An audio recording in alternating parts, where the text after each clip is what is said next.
All right, honors geometry. I thought I would do one or two more worked out examples for us this afternoon, just for some help while we're studying for our test or doing the homework for tomorrow, whatever it is. Just to have some more worked out examples out there, especially accessible anytime.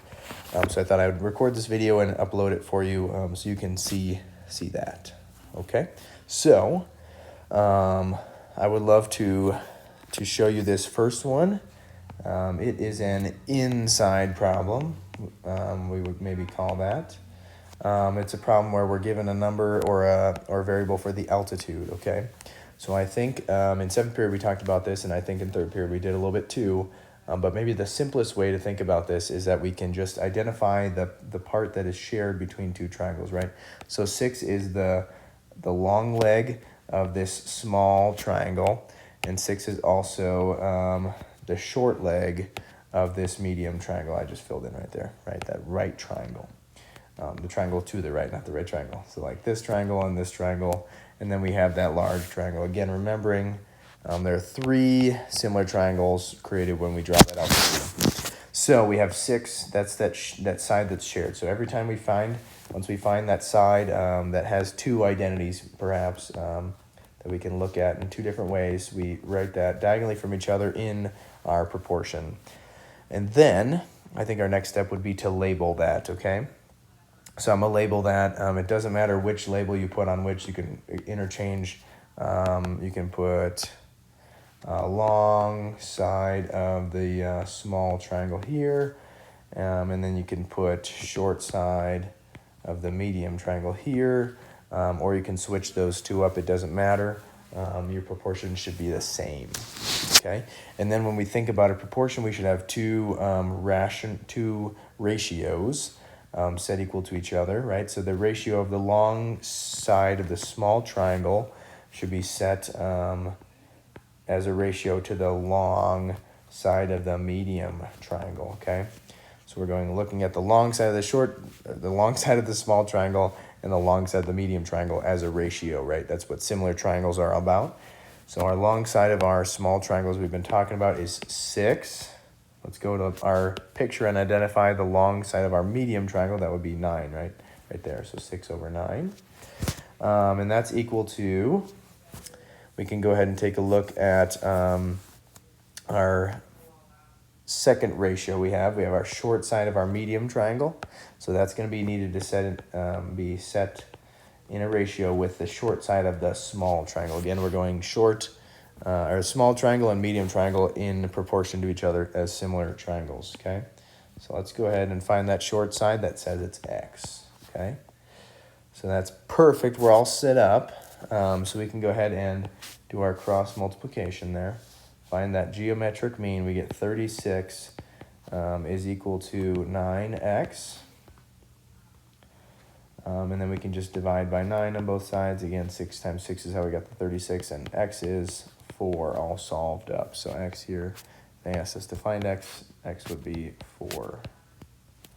Okay, so that's an inside problem. Again, our steps are identify the part of the triangle that's used twice, which in an inside problem is always if they put something on that altitude, whether it's a number, whether it's a variable, that's what we're going to be writing twice, right? That's our important dual identity part.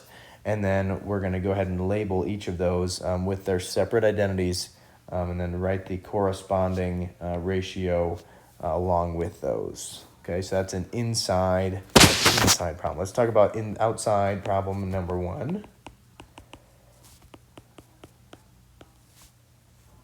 Okay, outside problem number 1 deals with the short leg of the large triangle, okay? So let's take a look. We are given an 8 of a hypotenuse of a large triangle. That's not, it doesn't have a dual identity. That 3 doesn't look like it has a dual identity either, but that y definitely has a dual identity. Y is the hypotenuse of the small triangle. So put y and y. This is the one I'm going to write twice. That's the hypotenuse of the small triangle. And y is also, I'm going to write the other identity down here, y is also the short side of the large triangle. Okay, so again, we're just thinking about similar triangles. Their parts are their corresponding parts are put in ratios to find their proportion, right, their scale factor. So we set up a proportion to find missing parts that we don't know, okay? So we have y and y, we've labeled them. So let's find those other two identities. So if we're talking about the hypotenuse of the small and the side is shared between the small and the large triangle, we need to find also the hypotenuse of the large triangle, right? And then if we are given the short side of the large triangle, we also need to find the short side of the small triangle. So let's start with the hypotenuse of the large triangle. That would be 8, right? We identified that. That's the hypotenuse of the large triangle, 8. And then the short side of our small triangle would be 3 right there. That's the short side of our small triangle. So that would be 3. Okay, so let's take that geometric mean. Y squared is equal to 24. And then again, we want to put that in a simplest radical form. So we could rewrite that as, what would that be? 4 square root of 6, or 2 square root of 6. Sorry, not 4 square root of 6. 2 square root of 6. And we are completed. Okay. Let's take a look at outside problem number 2. This is maybe when we are trying to find the other leg of the large triangle, or we're given the other leg of the large triangle as our shared side, the side that has the dual identity.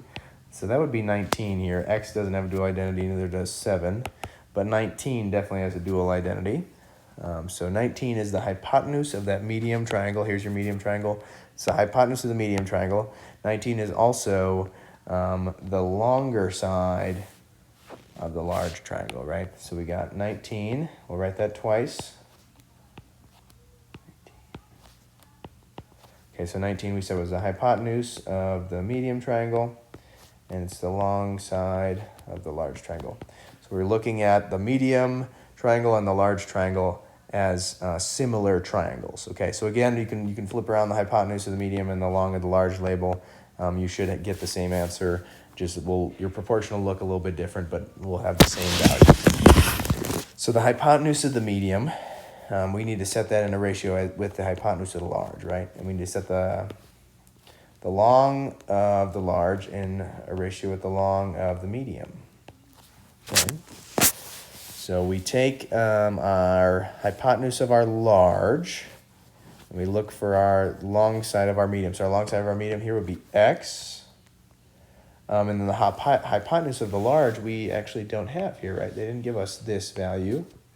But what value is that? That would be 7 plus x. Okay, so that's that expression, 7 plus x. I'll make my fraction bar a little longer. 7 plus x. Okay, so this might look a little bit more like our 38, 39, and 40 questions on the homework. So we set in a ratio our hypotenuse of our medium triangle. That's a 90-degree angle.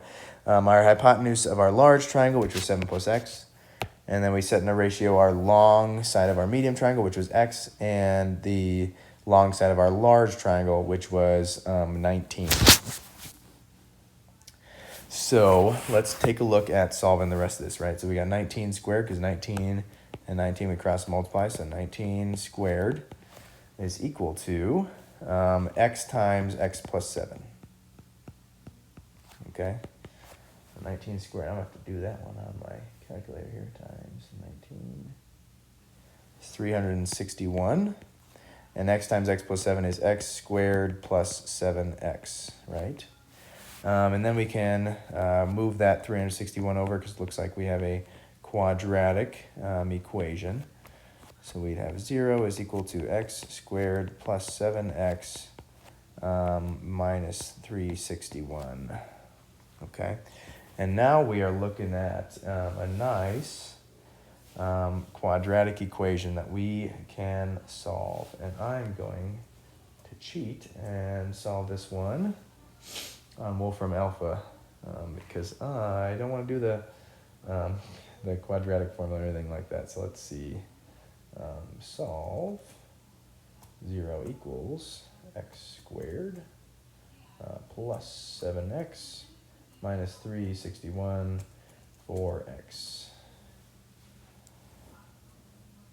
Looks like it does not come out nicely, huh?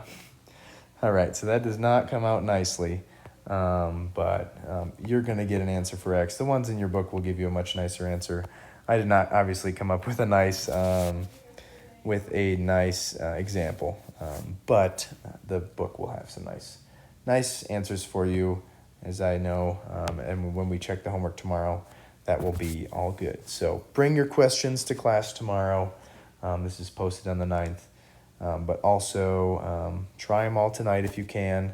We'll check out what you got tomorrow, and we'll work through learning and getting this solid in our brains for the rest of this unit, and we'll be all right. All right, thank you so much for watching and listening.